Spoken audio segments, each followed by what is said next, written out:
Il n'y a vraiment que NXT pour nous offrir des Battle Royale de ce niveau-là. Bonjour à toutes et à tous, on se retrouve aujourd'hui pour le récap de NXT du 16 janvier 2024. Et le show s'ouvre directement avec le premier tour du tournoi Dusty Rhodes Tag Team Classic. D'un côté on retrouve Trick Williams et Carmelo Hayes, de l'autre Edris Enofe et Malik Blade, avec un Edris Enofe qui va rendre hommage à Dusty Rhodes avec sa tenue. J'adore ce genre de petits détails. On va avoir un combat de plus de 10 minutes qui était excellent, vraiment excellent combat par équipe. Je rappelle que de base, Trick Williams ne voulait pas réellement être dans ce tournoi.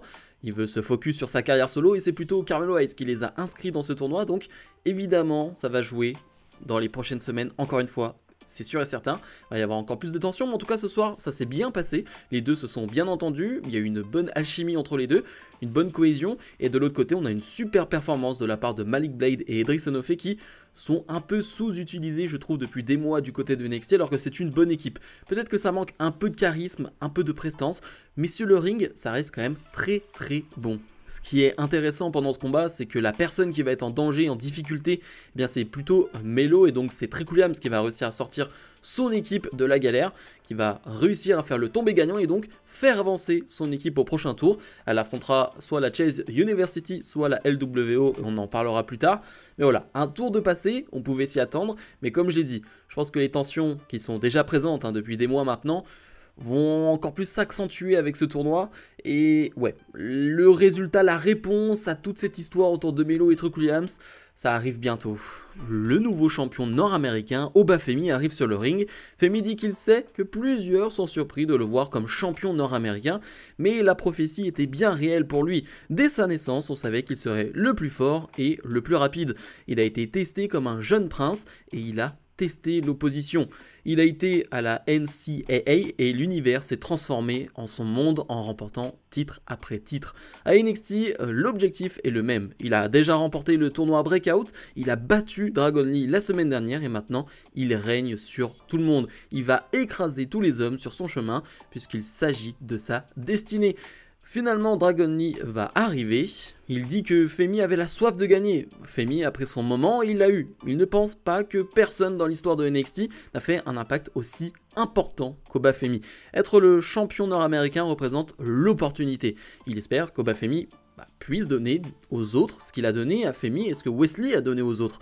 Si Femi poursuit la tradition des Open Challenge, il pourra être son premier adversaire ce soir. Sauf qu'Oba Femi va dire non. Femi dit que l'Open Challenge est maintenant terminé, Lee dit qu'il veut le rematch qui lui revient à Vengeance Day, mais Femi dit que Lee ne décide plus et il va considérer cette offre. La promo se termine là-dessus, eh bien Oba Femi a vraiment tous les talents. On avait vu quelques prémices avec des interviews en backstage d'Oba Femi, mais là c'était sa première interview promo devant tout le monde. Ça devait être assez stressant et tu le vois au début qu'il est un peu stressé, il y a un petit sourire nerveux, mais il est bon. Il est vraiment très bon et même le public va se mettre dans le ton, va aimer cette promo. Et ensuite, on a Oba Femi qui va être sérieux et qui va surtout jouer un côté plus heel. Clairement, lui, il n'est pas là pour donner des opportunités. Il n'est pas là pour donner des chances aux autres comme les autres champions babyface. Donc ça change par rapport aux autres. C'est intéressant de voir. Je pense qu'on aura peut-être ce match à Vengeance Day qui est dans 2-3 semaines. 3 semaines maintenant. Ça peut être vraiment bien d'avoir un vrai combat entre les deux. Mais vraie belle impression encore une fois de la part d'Oba Femi. La championne Lyra Valkyria fait équipe avec Tatum Paxley face à Lola Vice et Elektra Lopez. Un combat bien trop court de 4 minutes, j'aurais aimé en voir beaucoup plus, donc il va y avoir pas grand chose à dire sur ce combat. On continue avec cette entente entre Tatum Paxley et Lyra Valkyria qui accepte, on va dire, d'être aidée par Tatum Paxley, mais pendant ce combat, elle va vraiment l'aider. C'est vraiment une grosse aide Tatum Paxley parce que, eh bien, c'est Tatum Paxley qui va prendre un énorme kick de la part de Lola Vice, mais en retombant, eh bien, elle va faire le tombé gagnant sur Elektra Lopez. Donc victoire de Paxley et de Lyra Valkyria. Important que ce ne soit pas Lola Vice qui prenne le tombé, évidemment, et c'est important aussi parce que on a vu une Elektra Lopez qui disait si on remporte ce combat, on va pouvoir avoir un match à 3 finalement, Lyra Valkyria, Elektra Lopez et Lola Vice pour le titre. et clairement tu sens que c'est pas vraiment les plans de Lola Vice, donc là aussi affaire à suivre hein, dans ce duo qui pourrait, je pense, bientôt exploser. Ridgeland fait face à Joe Coffey. Alors le match, il n'y a pas grand chose à en dire, hein, c'est un combat de 2 minutes que va largement dominer Ridgeland, hein. Il va d'ailleurs remporter ce match très facilement, mais c'est l'après-match qui est intéressant. Avec ce retour de Ridgeland à NXT, bah, il n'a pas réellement d'amis et ça va se voir après le combat parce que Gallus va s'en prendre à Ridgeland et Gallus va regarder évidemment si quelqu'un va venir l'aider ou non.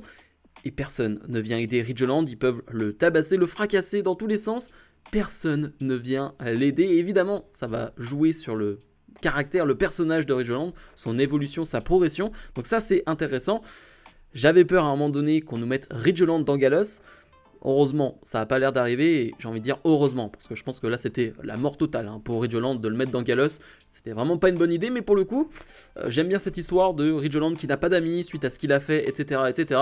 Affaire à suivre. Premier tour du tournoi de Dusty Rhodes Tag Team classique, on retrouve Duke Hudson et Riley Osborne qui représentent la Chase University et de l'autre côté, Cruz del Toro et Joaquin Wilde qui représentent la LWO et Zelina Vega est présente pour la LWO, donc ça c'est plutôt cool.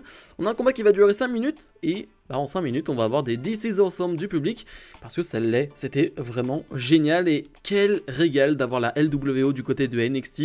Ces dernières semaines, c'est vraiment trop bien parce que Cruz del Toro et Joaquin Wilde catchent pas énormément du côté du roster principal. Bah, si on peut les faire catcher du côté de NXT, bah, moi je prends totalement parce qu'à chaque fois c'est bon, c'est de qualité. Là en plus, de l'autre côté, on a Osborne aussi qui voltige un peu comme eux, donc c'est plutôt très divertissant. J'ai une prise en tête, c'est le Suicide Dive de Joaquin Wilde enchaîné avec un Tornado DDT, c'était sublimissime. Donc ouais, c'est un vrai bon combat que vont remporter la LWO, je crois, avec un Phoenix Splash, je crois, de Cruz pour finir le combat. Et plus rien ne va. Dans la Chase University, il y a des problèmes d'argent, on ne gagne pas de combat. Ça va être très compliqué, là aussi, affaire à suivre, parce que là, la Chase University est en grand danger. Dijak fait face à Trey Beryl, un combat qui va très peu durer là aussi, avec un Joe Gacy qui commence le match, qui est surexcité, qui va s'en prendre à Dijak pendant ce combat. L'arbitre n'a pas vu et ça ne fera pas la différence, hein. Trey Beryl ne montre pas grand chose sur ce match. En tout cas, je suis pas hyper intrigué pour le moment par le travail de Trey Beryl. Pour le moment, je suis pas hyper positif. Mais comme d'hab, on va attendre. Et Dijak va remporter ce combat. Dijak et Gacy vont encore une fois se bagarrer après le match, vont aller en backstage. Et d'un autre côté, eh bien, il y a Lexis King qui va s'en prendre à Trey Beryl. Donc voilà, petite histoire pour Trey Beryl face à Lexis King. Je pense que ça peut aider Lexis King à se remettre en avant, à gagner quelques combats. Mais voilà, comme je l'ai dit, Trey Beryl, on va attendre évidemment. Je ne vais pas le juger directement sur 2-3 combats. On va attendre quelques matchs et quelques semaines, voire quelques mois. Et le main event, Battle Royale féminine pour déterminer la prochaine challengeuse au titre de l'Aera Valkyria. On a donc 20 femmes. Et c'était génial. Vraiment, c'est l'une des meilleures Battle Royale que j'ai vues ces derniers temps. Et c'est assez souvent le cas du côté de NXT, on sait construire une Battle Royale, ça peut être assez ennuyant, voilà, de voir juste des gens se faire passer par-dessus la troisième corde, sans les entrées et les surprises du Royal Rumble, ça peut vite être lassant, mais à NXT, on a une formule qui fonctionne très bien. Évidemment, on met en avant les personnages, les caractères et surtout, eh bien, les histoires qui sont en cours, et surtout, on crée des histoires avec ces Battle Royale. Là, par exemple, eh ben, j'en parlais plus tôt, on va voir, eh bien, la rupture entre Lola Vice et Elektra Lopez, une Lola Vice qui va éliminer Elektra Lopez, mais Lola Vice va se faire éliminer dans la foulée, et les deux vont se frapper en allant en backstage, donc c'est bien fini entre les deux. On a Kaleni Jordan qui va nous faire le spot à la Kofi Kingston, en sortant du ring, mais en réussissant à revenir. On a pas mal de choses dans ce domaine-là, mais il faut en parler. On l'a appris, Cora Jade, qui devait être dans cette Battle Royale, eh bien, est absente. Pourquoi? Parce qu'elle a une rupture, tout simplement, des ligaments croisés du genou. Et voilà, et donc c'est 1 an d'absence. C'est terrible, terrible. Elle revenait justement d'une absence assez longue, et ça va être encore le cas. Donc on lui souhaite un bon rétablissement. J'imagine même pas mentalement à quel point ça doit être dur. 2 absences comme ça à son jeune âge, c'est à ce moment-là que tu dois progresser, c'est à ce moment-là que tu dois enchaîner les matchs. Et bah elle peut pas le faire, donc ouais, on espère que son rétablissement va bien se faire et surtout que ça va aller mentalement. Finalement, comme on l'avait appris avec les règles, quand il ne restait que 4 femmes sur le ring, et ben on était sur un Fatal 4-Way, et donc on est on se termine avec un Kiana James, Fallon Henley, Roxanne Perez et Kalani Jordan. Pas réellement de surprise, j'ai envie de dire, dans ces 4 noms. 4 noms qui sont assez mis en avant ces derniers temps, mais 4 noms qui fonctionnent très bien ensemble. Belle alchimie dans ce Fatal 4-Way final, avec une Easy Dame qui va essayer évidemment de donner l'avantage à Kiana James, mais ça ne va pas suffire car c'est Roxanne Perez qui va l'emporter, qui devient la challengeuse au titre de Lyra Valkyria, qui va d'ailleurs se présenter ensuite pour finir le show. Lyra Valkyria face à Roxanne Perez, ça fait rêver. Je crois pas qu'on ait déjà eu un match en 1 contre 1 entre les deux. Et bah tant mieux. J'imagine, en tout cas on peut imaginer que l'un des plans était finalement Cora Jade face à Lyra Valkyria. En tout cas c'est ce qu'on peut imaginer.